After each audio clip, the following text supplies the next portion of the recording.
আসসালামু আলাইকুম ওয়া রাহমাতুল্লাহি ওয়া বারাকাতুহু।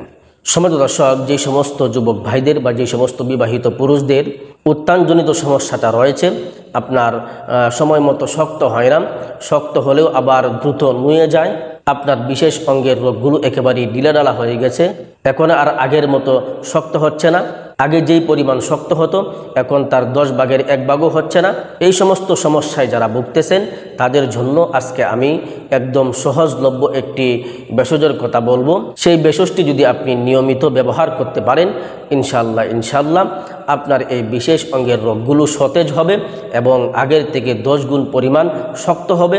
তখন আর কাজের সময় দ্রুত নুয়ে পড়বে না, কাজের সময় দীর্ঘক্ষণ পর্যন্ত শক্ত হয়ে থাকবে। সম্মানিত দর্শক, আজকে আমি ঘরোয়া ফর্মুলায় যে ভেষজটির কথা বলবো, সেই ভেষজটি তৈরি করতে আপনাকে মাত্র একটি উপাদান সংগ্রহ করতে হবে। একদম সহজলভ্য মাত্র একটি উপাদান, মাত্র একটি গাছের শিকড় আপনি সংগ্রহ করে নেবেন। তো সম্মানিত দর্শক, আজকে আমি যে গাছটির কথা বলবো সেই গাছটি হচ্ছে রাখাল শসা গাছ। এই রাখাল শসা গাছের মূল আপনি সংগ্রহ করে নেবেন।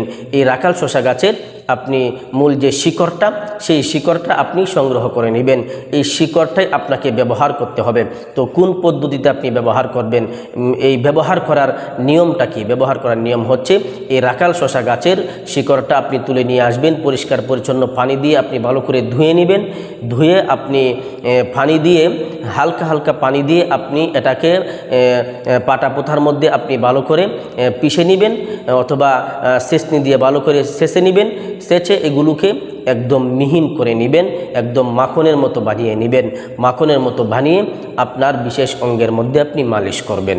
তো মালিশ করার নিয়ম কি, মালিশ করার পদ্ধতি কি, সঠিক নিয়ম কোনটি, আমি আমার বিগত ভিডিওগুলোর মধ্যে আমি সঠিক মালিশ কোনটি আমি বলে দিয়েছি, আমি বহুবার বলেছি। তো আজকেও আমি আপনাদেরকে দেখানোর চেষ্টা করব যে আপনি মালিশ কিভাবে করবেন। মালিশ করার নিয়ম হচ্ছে, আপনার বিশেষ অঙ্গের গোড়া থেকে আগার দিকে মালিশ করবেন। তো মালিশ কিভাবে করবেন, আপনি পরিমাণ মতো এই মালিশটি আপনার বিশেষ অঙ্গের মধ্যে লাগিয়ে নেবেন।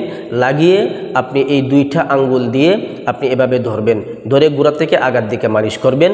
আগার দিকে যখন হাতটা নিয়ে আসবেন তখন হালকা চাপ দিয়ে ধরবেন, ধরে হালকা টান দিয়ে ধরে রাখবেন 5 সেকেন্ড। এভাবে আপনি 40 বার করবেন। 40 বার যখন আপনার শেষ হয়ে যাবে তখন আপনার এই 2 সাইড বাকি রইল, এই 2 সাইড করবেন। এই 2 সাইড আবার এই গোড়া থেকে আগার দিকে এভাবে আপনি মালিশ করবেন। এভাবে আপনি যখন আগার দিকে নিয়ে আসবেন তখন হালকা চাপ দিয়ে ধরে আপনি টান দিয়ে ধরবেন 5 সেকেন্ড। এভাবে এই নিয়মে এই পদ্ধতিতে, কিন্তু এই সাইডেও আপনি 40 বার করবেন। এভাবে এই নিয়মে এই পদ্ধতিতে এদিক দিয়ে 40 বার, এদিক দিয়ে 40 বার। এভাবে যখন এই নিয়মে এই পদ্ধতিতে যখন আপনি মালিশটি ব্যবহার করবেন, ইনশাল্লাহ আপনি বহুদিন যাবৎ হাত ব্যবহার করার কারণে আপনি যে ক্ষতিটা করেছেন সেই ক্ষতিটা আপনি পূরণ করতে পারবেন।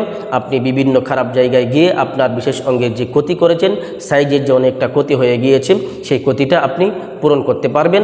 এবং আপনার এই মালিশটা করার কারণে আপনার এই বিশেষ অঙ্গের রোগগুলো সতেজ হবে, রোগের মধ্যে রক্ত সঞ্চারণটা বাড়বে, তখন আর আপনার এই উত্তানজনিত সমস্যাটা দেখা দিবে না, আপনার এই উত্তানের সমস্যাটা আর থাকবে না ইনশাআল্লাহ। তো সম্মানিত দর্শক, এই ছিল আজকের সংক্ষিপ্ত ভিডিওটি আপনাদের কাছে কেমন লেগেছে অবশ্যই কমেন্ট করে জানাবেন এবং ভিডিওর দিকে লাইক দিয়ে ভিডিওটি অবশ্যই শেয়ার করে দিবেন। পরিশেষে ছোট্ট একটা রিকোয়েস্ট করব, আপনি যদি আমার চ্যানেলে নতুন দর্শক হয়ে থাকেন তাহলে অবশ্যই চ্যানেলটিকে সাবস্ক্রাইব করে দিবেন। আর এরকম শারীরিক যে কোনো সমস্যার প্রাকৃতিক ভেষজ উপাদানের ভিডিও সবার আগে পেতে বেল আইকন অবশ্যই অল করে রাখবেন। সকলেই ভালো থাকবেন, সুস্থ থাকবেন। আসসালামু আলাইকুম ওয়া রাহমাতুল্লাহি ওয়া বারাকাতুহু।